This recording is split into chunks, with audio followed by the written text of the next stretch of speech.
Alors bonjour tout le monde, aujourd'hui on va apprendre à se servir de l'API Strava.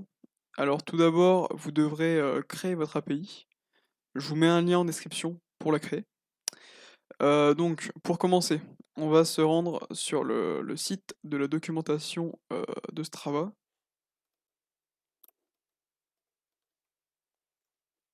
Une fois sur le site, on va aller sur le guide de commencement. Alors donc dans le guide de commencement, on va descendre et on va atterrir sur la première requête à effectuer. Donc, pour effectuer les requêtes, moi j'utilise le logiciel Postman, je vous mets un lien en description pour le télécharger. Donc on va se rendre sur Postman. Alors d'abord je vais copier, la requête à faire. Voilà, c'est celle-ci.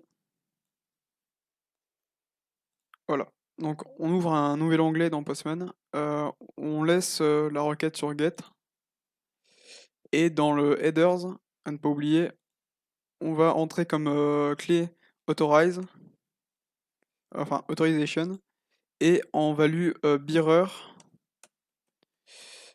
plus notre access token qui se trouve sur la page de notre API.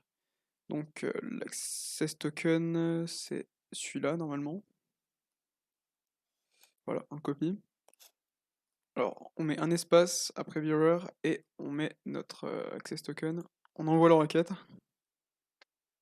Et voilà, normalement on a la fiche de notre athlète en format JSON.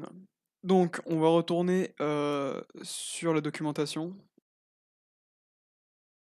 Alors, donc après, on va effectuer une requête dans le navigateur. Donc on va effectuer cette requête, que j'ai copiée sur, Visual Studio, mais on va avoir besoin du, client ID. Donc le client ID, il se trouve sur la fiche de votre API, il est là.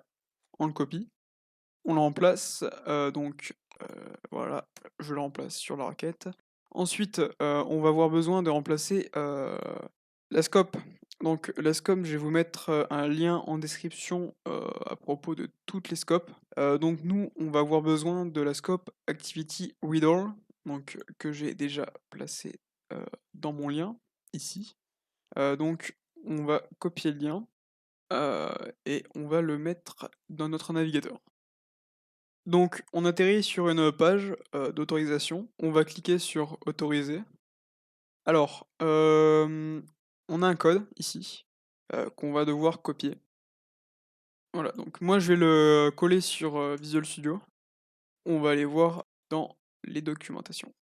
Alors, dans la documentation, on nous dit de faire une deuxième requête post. Donc, à la différence de la première qui était en get, maintenant c'est en post. Donc, j'ai déjà copié le lien ici dans Visual Studio. Alors, donc, le client ID, on le connaît, il est au-dessus, on le remplace.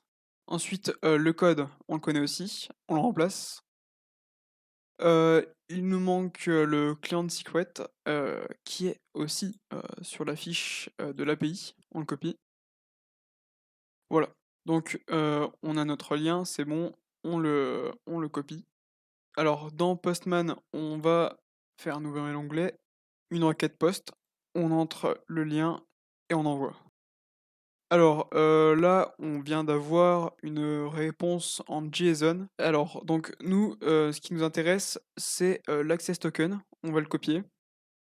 Je vais le coller dans, Visual Studio. Alors maintenant, on va effectuer une requête, pour avoir accès à nos activités. Donc, vous allez remplacer l'access token, dans le lien. Donc, les liens qui sont ici, je vais les mettre en description. Alors, sur Postman, on va effectuer une requête get. Voilà, c'est bon.